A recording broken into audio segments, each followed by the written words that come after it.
بسم الله الرحمن الرحيم. السلام عليكم ورحمة الله وبركاته. طرق لتهدئة القلق.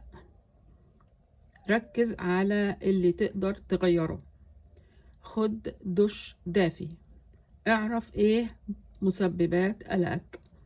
راجع مدى صحة أفكارك. شارك حد بتثق فيه.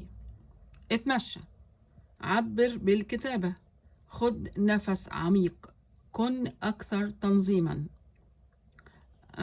طبعا القلق هو من اكتر الحاجات اللي بتشغل الانسان. ان هو بيبقى طبعا قلقان على حاجات كتيرة، سواء بني ادمين او ممتلكات او مستقبل مجهول او كل الكلام ده. وده يمكن اكتر موضوع كتبوا عليه نصايح، والله اعلم يعني. فدي نصايح، مجرد نصايح بسيطة لأفكار جايز إنها تنفع في تهدئة القلق. وربنا يهدينا جميعا.